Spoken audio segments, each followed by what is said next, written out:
Pernah nggak sih waktu kita baca Al-Quran rasanya ada sesuatu yang kurang pas? Kayak ada makna yang tersembunyi di balik kata-kata kecil yang sering banget kita lewati gitu aja.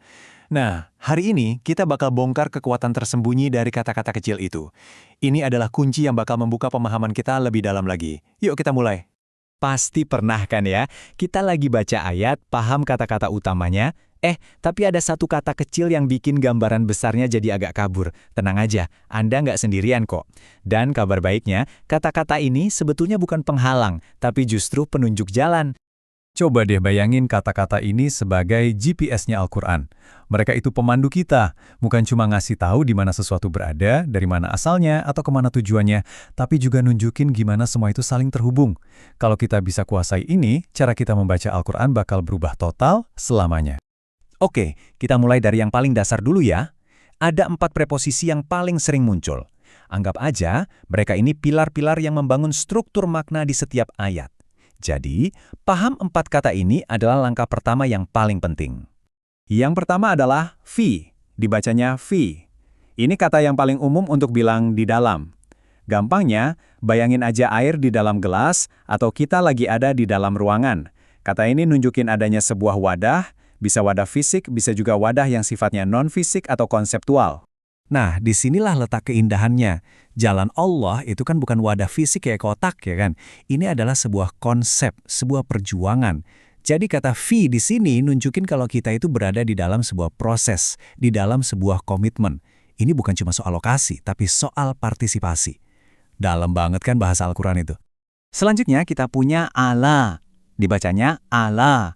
Kalau tadi fi itu artinya di dalam, nah ala ini artinya di atas. Simpelnya kayak buku di atas meja. Dia nunjukin ada kontak di sebuah permukaan. Tapi kata ini juga bisa berarti sebuah tanggung jawab atau beban yang diletakkan di atas pundak seseorang. Oke, sekarang kita beralih ke min. Dibacanya min. Ini artinya dari. Kelihatannya sederhana, tapi penting banget. Kata ini ngasih tahu kita titik awal, sumber atau asal-usul sesuatu. Dari mana wahyu itu datang, dari mana suatu kaum berasal, nah min yang menjawab semua itu.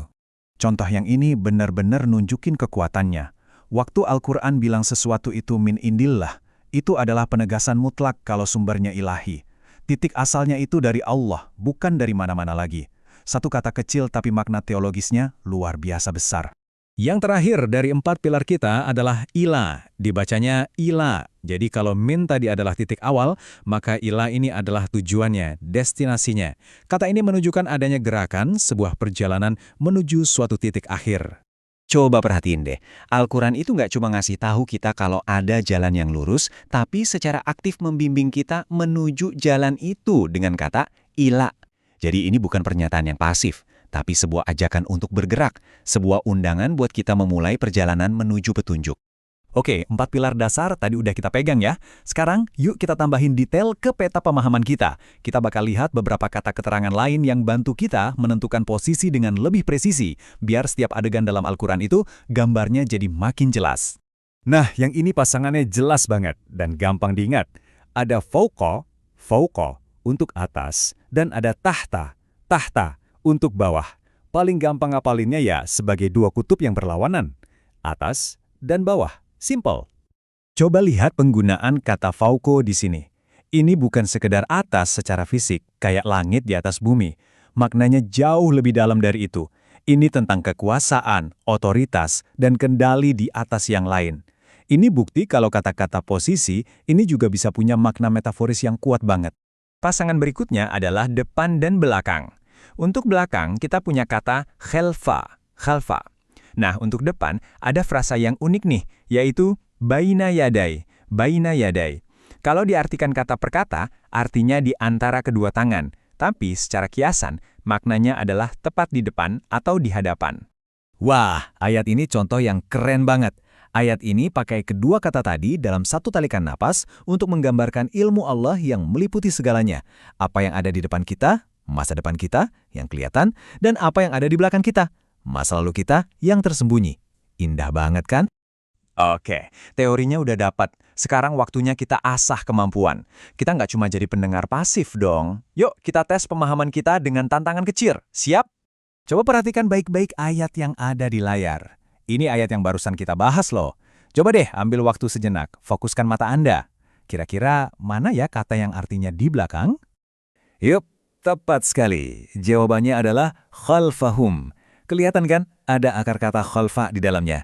Akhiran hum itu cuma berarti mereka. Keren, Anda berhasil menemukannya langsung di dalam konteks ayat yang sesungguhnya. Jadi, apa sih sebenarnya inti dari semua ini? Kenapa kita repot-repot meluangkan waktu buat bahas kata-kata yang kelihatannya sepele ini? Apa makna besarnya? Intinya begini, menguasai kata-kata kecil ini tuh bukan cuma sekedar latihan tata bahasa, bukan sama sekali. Ini adalah kunci untuk membuka lapisan-lapisan makna yang lebih dalam di Al-Quran. Ayat-ayatnya jadi terasa lebih hidup, hubungan antar konsep jadi lebih jernih, dan keagungan bahasa ilahi jadi semakin terasa nyata. Pertanyaannya sekarang bukan lagi bisa nggak ya saya paham, tapi apa lagi ya yang ingin saya pahami? Dengan fondasi ini, pintu menuju penemuan-penemuan baru yang tak terbatas sudah terbuka lebar. Ini baru awal dari sebuah perjalanan. Jadi, teruslah belajar dan jangan pernah berhenti bertanya.